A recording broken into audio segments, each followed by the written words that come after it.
Celebrities, CEOs, veterans, and students have learned through Transcendental meditation that we can all live in a world free of worry. This is Success Without Stress with Bob Roth on Sirius XM Indy 104. Hi, this is Bob Roth. I'm with Success Without Stress on Sirius XM Radio, Indy 104. And my guest today is Tom North, who happens to be a good friend, but also an author. He's a writer, a poet, an adventurer, and he's the 11th of 20 Beardsley children made famous in the film Yours, Mine, and Ours. And Tom has an extraordinary story to tell. I wish it was a unique one, but it's extraordinary, and we're going to have a chance to, as if, go behind the scenes here. Tom was a victim of domestic violence growing up. And we'd like to think that that's a rare occasion or it only happens, in some of the tougher neighborhoods, but it's widespread. And traumatic experiences growing up skew our lives. It undermines our brain functioning. It destroys our health, actually, and it can skew our life.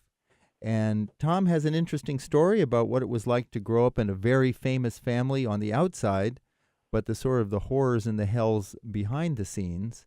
And we're not featuring Tom, and Tom hasn't written a book just to talk about that. It's another story of a person who had a tough life growing up in a famous family, but more for the angle or the idea that Tom found a solution, and that's meditation, transcendental meditation, which we talk a lot about on this show. So, Tom, we're just going to go right into this thing. Give the listener some background. A person who's maybe, born in 1975, doesn't know anything about the Beardsley family. Give us a short background. Tell us the story. Sure. Thank you, Bob. So the background is this, that in 1960, my mother, Helen North, became a widow, and she was 30 years old and had 8 children. And she met a man named Frank Beardsley, who was a widower.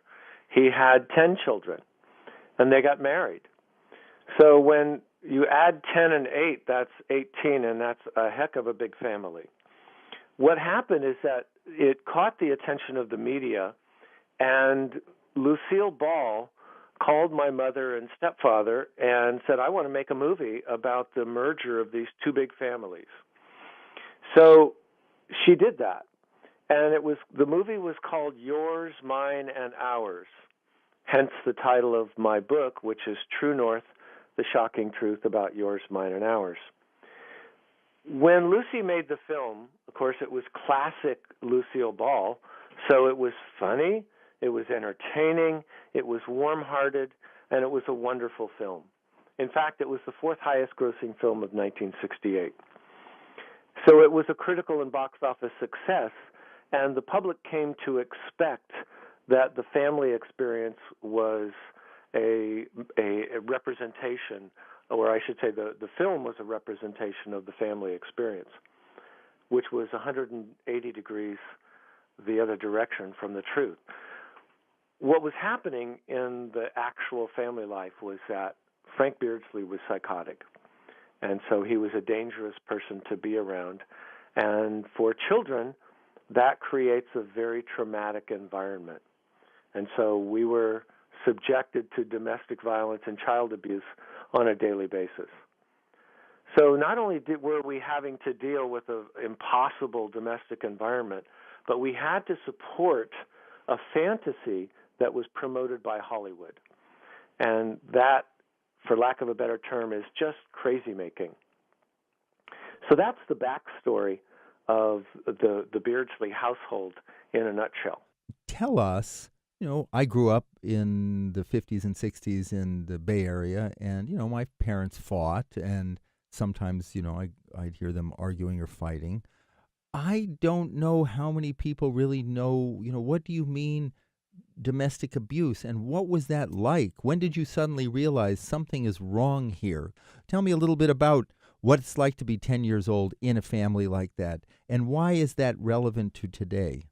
When I was a child and my mother married Frank Beardsley, I had a fairly a pleasant, a very loving domestic environment to grow up in for the first 6 years of my life.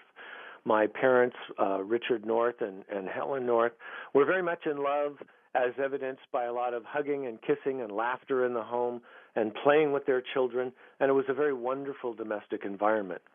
When my dad died and my mother married Frank Beardsley, when I was introduced to him as my new dad, I said, well, I don't necessarily want a new dad. And he put his face in my face, and with clenched teeth, he said, well, I am your new dad, whether you like it or not. And Okay. you will address me as sir from now on. Now, did you see that coming? How old were you when that happened? You were 6 years old? I was 7 when my mother married Frank Beardsley, and I didn't see it coming. Was he like, during the courtship, was he like a nice guy? He tried to be a nice guy, but his only response to any resistance of any kind was violence and rage. And so, for example, when I would come around a corner of the house in the hallway, and there he would be, I went into immediate panic mode because I really didn't know what he was going to do. And it was not uncommon for him to knock me across the room, and I would get up and say, "What was that for?" And he would say, "Just for drill." Whew. Now, That was the environment.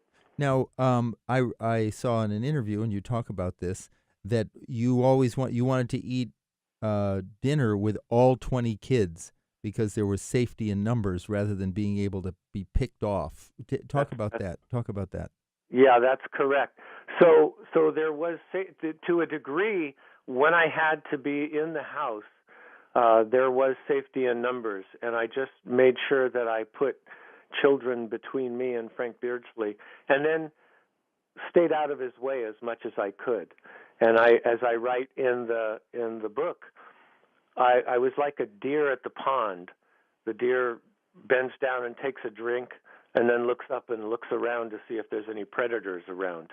And that's the way I was in the Beardsley household, always looking to make sure Frank Beardsley wasn't around, if at all possible. The book, by the way, is True North, The Shocking Truth About Yours, Mine, and Ours.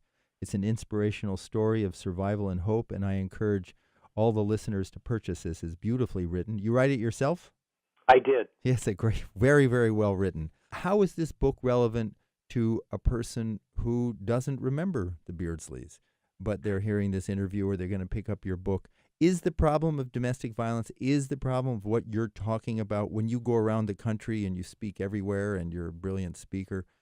Do people resonate with this? Is the problem of domestic violence worse now than ever before? My story in the context of this book, what's interesting is that readers come back to me and immediately they reflect on their own experience.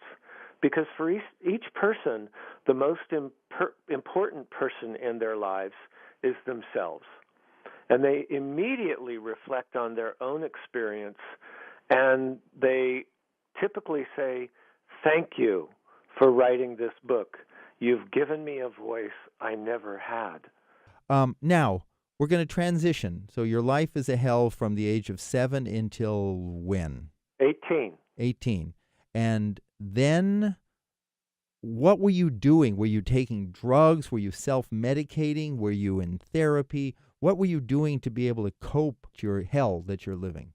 So I have to qualify my response there, Bob, because I left home at the age of 18, but I continued my contact on a regular basis with the family until I was 22. And I was self-medicating with recreational drugs all during my teen years, and I continued to work in the family business, which was a donut shop. And I made donuts 3 or 4 days a week. And then a few days a week I had another job. In fact, I had 2 other jobs so that I could make money because none of us were paid to work in the donut shop. But I was constantly self-medicating with recreational drugs. I was a wreck. I was depressed. And as any drug user will tell you, the more drugs you take, the more drugs it takes to get the same effect. And after 5 years of self-medicating with recreational drugs, I was reaching that point of diminishing returns. And so I was looking for a solution to this because I knew I was damaging my body and my mind. And a friend of mine introduced me to Transcendental meditation. And You were how old? I was 22 years old. And you were living in Southern California? I was living in Carmel. Carmel. And this was 1975.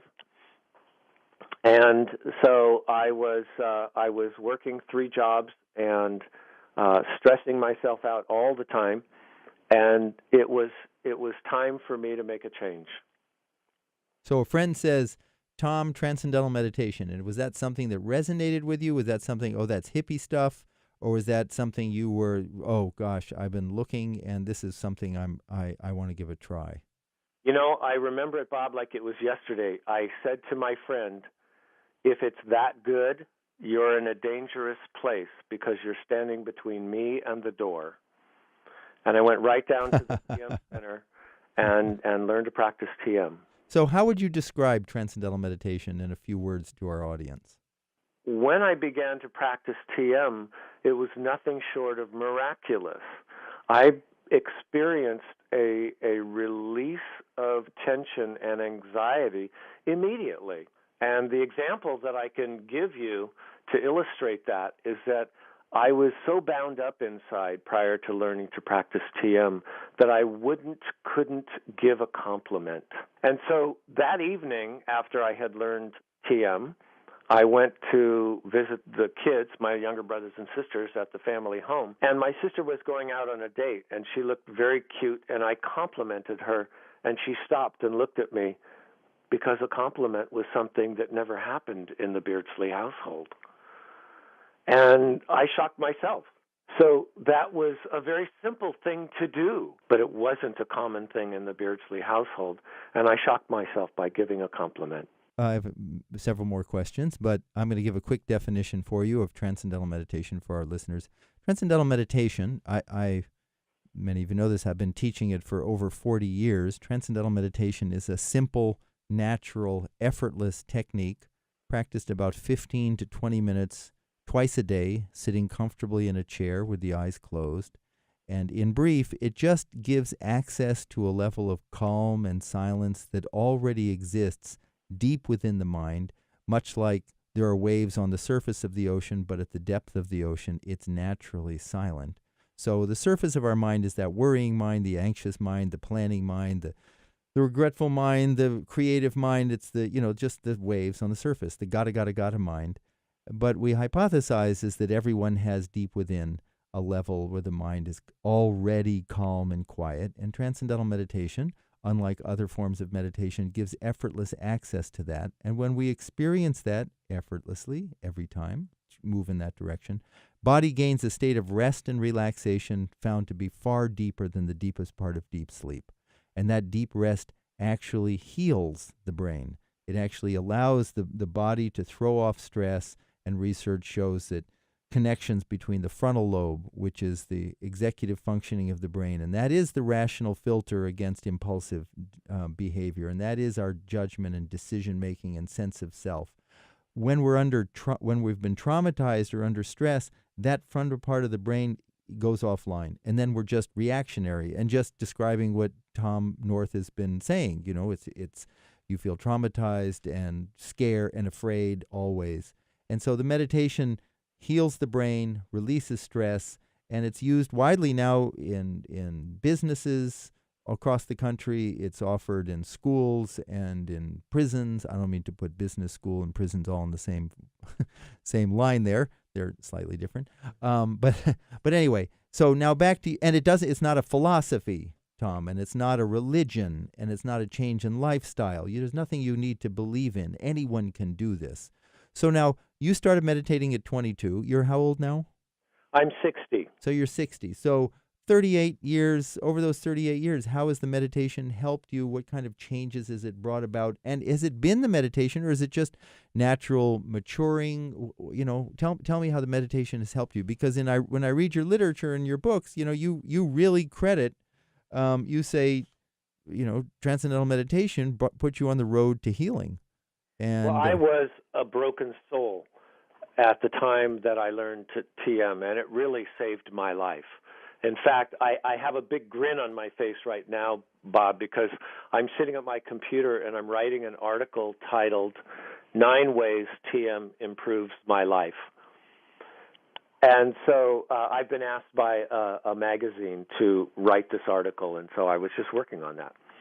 So when I came out of this deep, deep, dark place and began to practice TM, it was just a daily improvement, one meditation at a time, 20 minutes twice a day. And I just started to see my life open up. And people began to say, there's something different about you. What are you doing? And I would tell them what I learned to practice TM. And just as an aside, actually 11 of my family members learned to practice TM as well. Really? Yes. That's fantastic. Yeah. So it improves my life on every single level, whether it's psychologically, physiologically, emotionally, in business, in terms of spiritual growth, in every respect, in terms of relationships. When you take the stress away from those aspects of life, naturally our tendency towards greater and greater enjoyment is allowed to express itself. And that's been my experience over these 38 years. You describe yourself, or you are described as a poet and an adventurer, and that you have you've written extensively on scuba diving, jade hunting in the wilds of Big Sur. Tell me about some of your adventures there. And does meditation have a role in giving you sort of reflection or self-confidence to be able to go off on these adventures? And where are the where are the wilds of Big Sur? I know Big Sur. There are wilds that you can go hunting there? Oh, well, actually, Big Sur is a very, very... That's in California. That's on the California coast. Yeah. Big Sur, California. And it's a very dramatic environment. There are giant redwoods and huge forests of them. There are mountains that rise from the sea level to about 2,200 feet of elevation. And Big Sur gets about 44 inches of rain a year because of that. So we have lush, temperate rainforests there. And the ocean itself is extremely dramatic. We have the giant waves during the wintertime. But for about a 4-mile stretch of the Big Sur coastline, it's extremely mineralized. And part of that mineralization is jade. And this is nephrite jade that juts out of the cliffside into the ocean, where it's constantly broken off and tumbled in the surf. And there's a whole subculture of people out here who go jade collecting, and so I've been one of those people most of my life. Talking to Tom North, the author of True North, The Shocking Truth About Yours, Mine, and Ours, which is the name of a blockbuster film in 1968 about the Beardsley family with 20 kids. And on the surface, a film was made with Henry Fonda and Lucille Ball, and it was portrayed a very happy family. And Tom was in the middle of that family, one of 20 kids, and it was a hell. And he's written a book, not just to sort of dirty laundry on family and friends, but to give a message of hope, I found from reading the book, because the problem of domestic violence is pervasive in our culture, and it's often not talked about. And yes, we talk about murders and suicides, and we talk about, robberies and that violence, but the internal violence, you describe it as a prison. And Tom tells a story about how he found transcendental meditation to be able to put him on a path to healing. I want to go back to the sort of your message, like, your parting shot, your parting to an audience, some of whom may be living in right now in degrees of that hell, who don't know what to do, who don't know what action to take. Are there organizations they can reach out to, government organizations, social services, that, and your final comments on transcendental meditation? So it's a great direction to go in, Bob. the main message of the book is that we can take the broken pieces of a traumatic life and put them back together and become happy, healthy, well-adjusted, productive people. And we just have to want to. So in order to facilitate that recovery, there are agencies that can be of help. There is, for children, there's a group that I am a national sponsor of called CASA, which is Court-Appointed Special Advocates for Children. And actually, in the back of my book, there is a resource guide. So if your listeners are interested in finding something in their area, they can look at the resource guide in the back of True North, and they will find something in their area. I would like to emphasize, though, that my suggestion is that you go to tm.org and look up Transcendental Meditation in your community, because it is available all across the country. I really thank you very much for taking the time, Tom. You are motivating and inspiring human being and speaker. You've overcome enormous odds, against enormous odds. But more than just overcoming, you are, I don't need me to tell you, dedicating your life to uplift the millions of other people who face similar odds and live in a prison of domestic violence, for which, when you're young, you see no escape, you see no out. So I have been talking with Tom North, who's the author of True North, The Shocking Truth About Yours, Mine, and Ours. I really encourage our listeners to pick up that book. You're going to learn a lot, not just for yourself, but if you have a friend or family or colleague who is trapped in a violently dysfunctional relationship, this is an excellent book. This is Bob Roth, your host of Success Without Stress on Sirius XM Indy 104. This is Success Without Stress with Bob Roth on Sirius XM Indy 104. Behind the scenes. And we're not featuring Tom, and Tom hasn't written a book just to talk about that. It's another story of a person who had a tough life growing up in a famous family, but more for the angle or the idea that Tom found a solution, and that's meditation, transcendental meditation, which we talk a lot about on this show. So, Tom, we're just going to go right into this thing. Give their occasion, or it only happens, in some of the tougher neighborhoods, but it's widespread.